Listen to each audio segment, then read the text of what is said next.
The classroom clock chimed 8 a.m., its faint echo bouncing off the linoleum floor. The small hearing room at Jefferson Middle School was packed with parents, teachers, and a few curious students. At the center table sat Maria Delgado, 38, a 7th grade science teacher, still in her chalk-dusted cardigan and sensible flats. Her dark hair was pulled into a messy ponytail, a pencil tucked behind her ear, and her glasses smudged from a morning spent grading papers. Her canvas tote bag, stuffed with lesson plans and a half-eaten apple, rested at her feet. Maria had come straight from her classroom, where she'd been guiding students through a botched volcano experiment that left baking soda on her sleeves. She hadn't had a moment to change. This wasn't a casual meeting.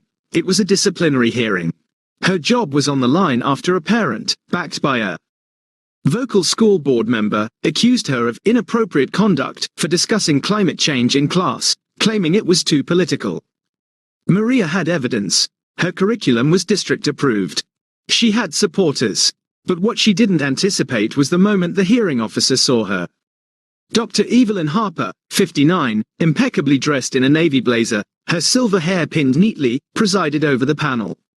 She adjusted her glasses, scanned the room, and paused, her gaze fixed on Maria's cardigan and flats.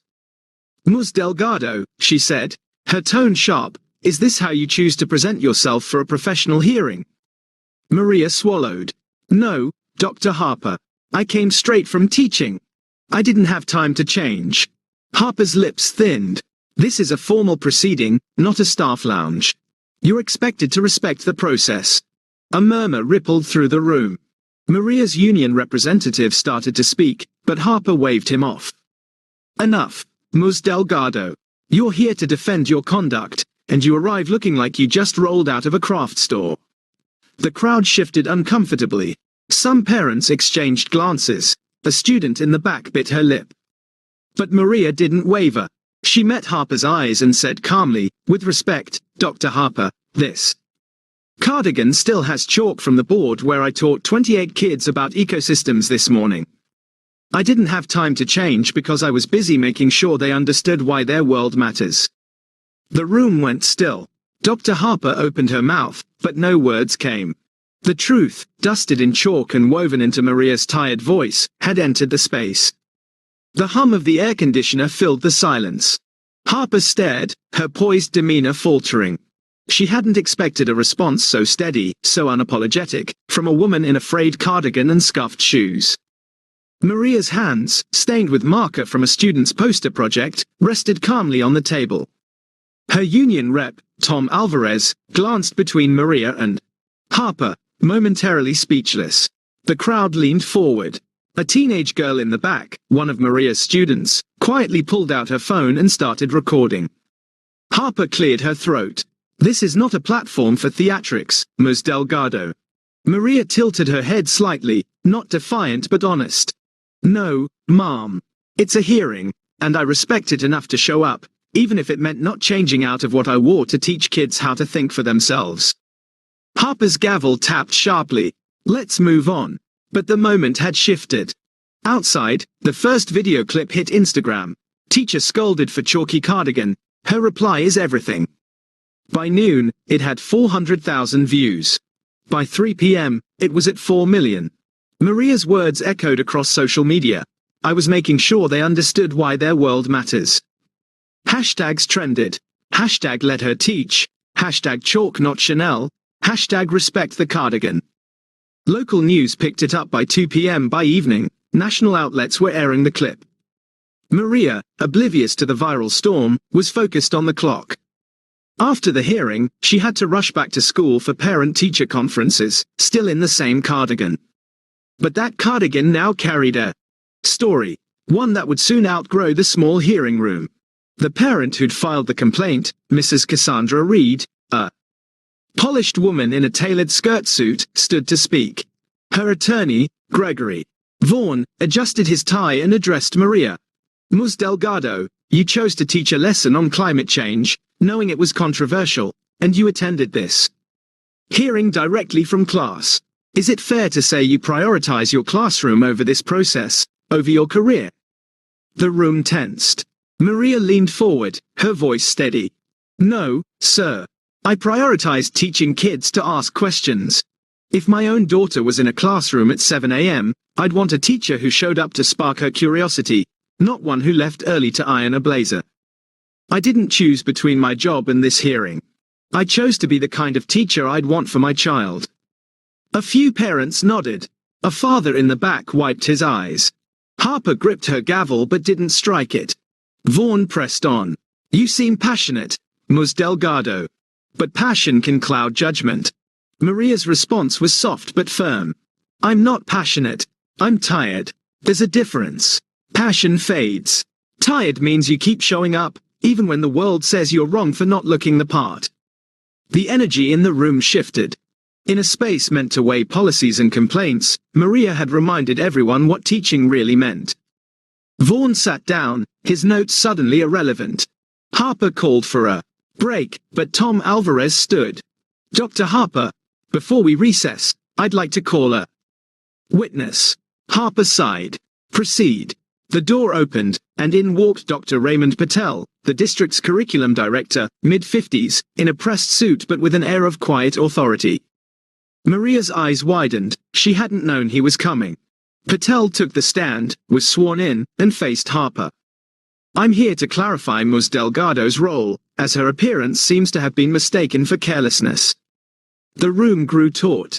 Patel continued, Maria Delgado is the teacher we call when students lose hope in science. She's the one who stays late to help a kid rebuild a failed experiment. She's the one who spent her own money on lab supplies when budgets were cut. She wore that cardigan because she was teaching until the bell rang, then came here to defend her right to educate.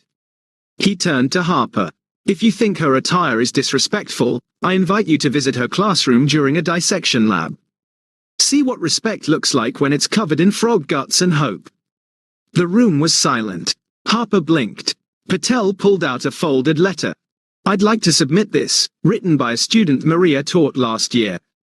His parents shared it after learning she was facing this hearing. The letter was brief. To whom it may concern, Ms. Delgado taught me that questions are more important than answers. She made me believe I could be a scientist. Don't take her away from us. Sniffles echoed. Harper said nothing, but her eyes softened.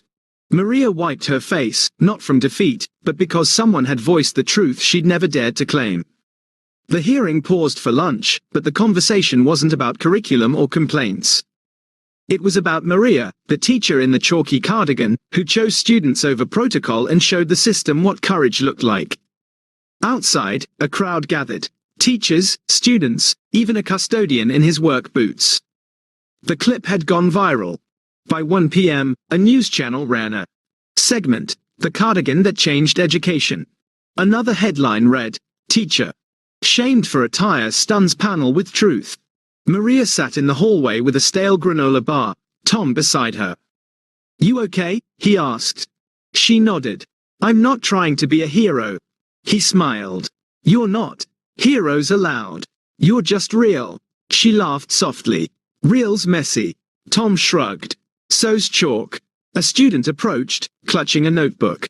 Ms. Delgado, my brother's in your class. Thank you for not changing. For us. Maria touched her arm gently. Your brother's a star. I just wore the cardigan today. When the hearing resumed, the room was packed. Teachers stood along the walls, some in their own cardigans. Harper re-entered, pausing. At the sight, her gavel struck. We're back in session. Her voice, once cold, now held a trace of humility. She'd spent the break reviewing Maria's words, not as an officer, but as a former teacher who'd once stood in a classroom, chalk on her hands. Harper addressed the room. Ms. Delgado, you said you chose to be the kind of teacher you'd want for your child. That stayed with me. This panel values procedure, but I failed to see that true professionalism isn't attire. It's dedication without apology. You showed that in the very cardigan I criticized. She turned to the stenographer. Strike all comments about Ms. Delgado's appearance from the record. Whispers spread. Harper continued, this room has seen polished excuses and empty suits.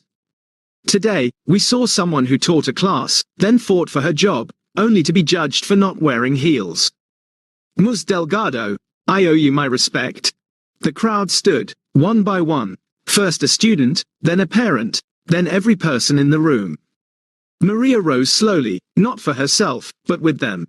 Harper's voice wavered. Let the record show this panel recognizes that strength doesn't always wear a blazer. Sometimes it wears chalk, shows up tired, and still holds a classroom together. The room was unified by a woman who didn't shout, didn't demand, just showed up, chalk-dusted and resolute. Tom stood for closing arguments.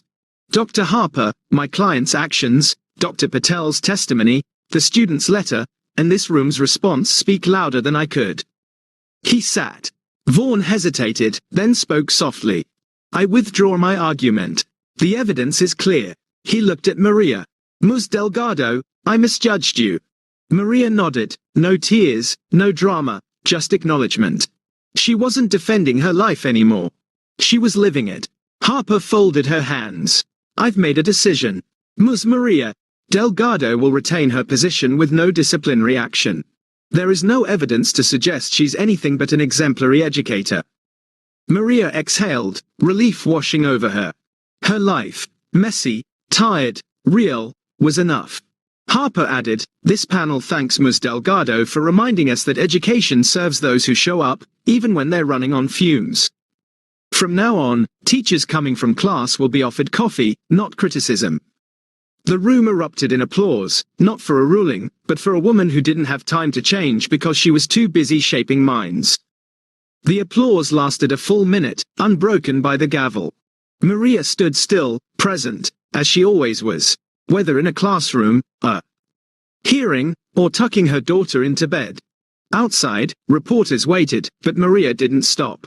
She hugged her daughter by the school steps. Is it over? Her daughter asked. Maria smiled. No, Mija. It's just beginning.